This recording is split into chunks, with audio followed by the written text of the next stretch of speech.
All right. So somatoform disorders, if you look at the root of somatoform, the root of it is soma. And if you go back to our lecture on biology, right, when we talked about a neuron, the soma was the cell body. So somatoform disorders have some connection between one's psychological state and one's physical functioning.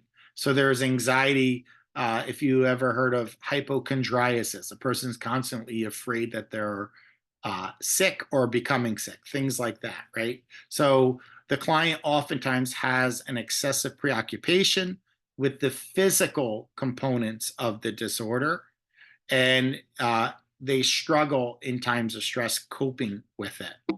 So let's talk about conversion disorder, right?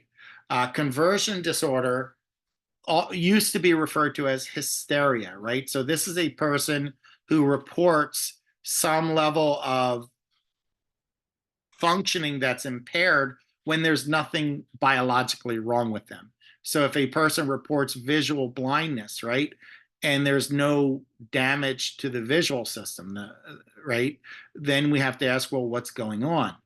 Or if a person reports um,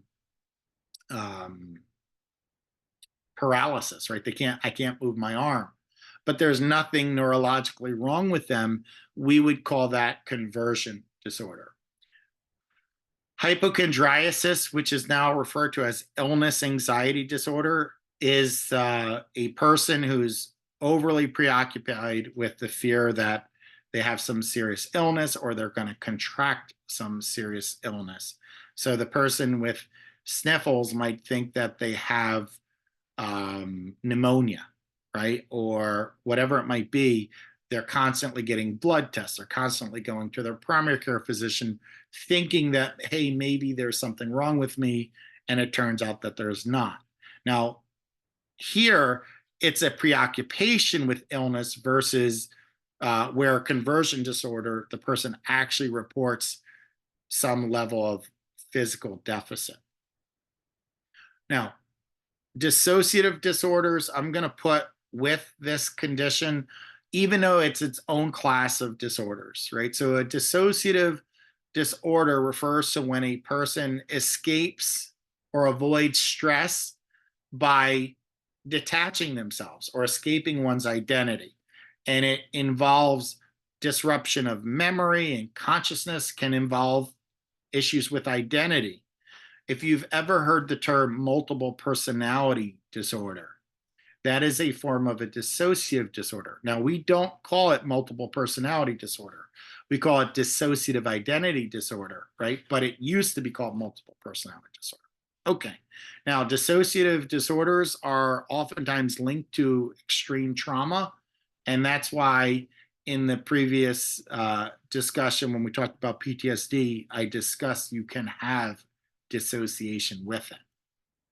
So, dissociative identity disorder, this is where a person reports the experience of two or more distinct personalities, or what we call alters today, right? Within themselves that recurrently take over the body. But I said they're distinct, they're not integrated. So a person can have one set of behavior when there is this dominant alter, and then when they shift from that personality to a distinct personality or a different one, their mannerisms, their dress, their speech, and everything all of a sudden changes. Now, in terms of assessment, it's hard.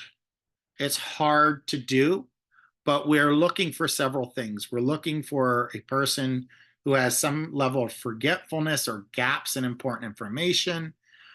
We see in treatment, there's a shift in alters, right? Now, there could be a stressful trigger that results in that transition, or you can, with the dominant alter, if there is a dominant alter personality, right, that you can conjure up or call that personality to the foreground.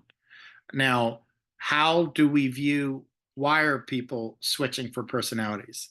The explanation is that the person is using this to deal with some level of anxiety or whatnot, so they're distancing themselves through dissociation.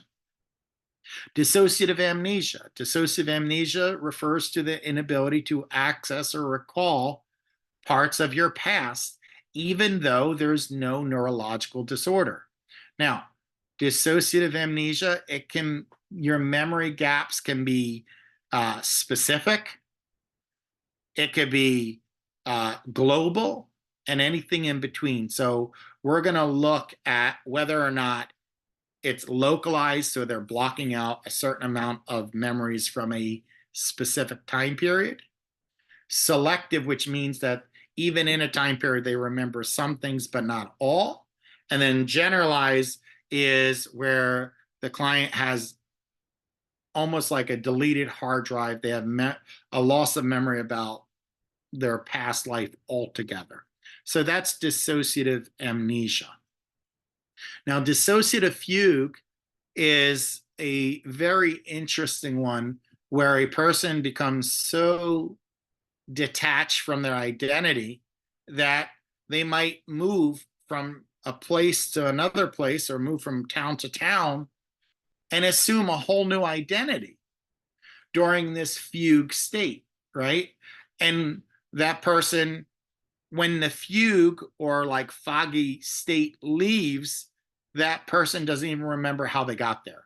So it's pretty interesting how there's no memory of this transition. So there's no awareness of, hey, I went from New York to Florida. I went from Dan to Joe, and my whole identity changed. And then either when the fugue state lifts, I'm wondering why I'm in Florida, or if I wind up getting back, I have no recollection of even being in Florida. So that's a dissociative state at an extreme. So that's dissociative fugue. And then we have people report depersonalization, which is more of like an outer body experience where the person feels like they have no control over their thoughts and behavior. It's almost as if they're watching their life as a movie. So that's depersonalization disorder. I'm going to stop that recording there, and then I'm going to put eating disorders in its own.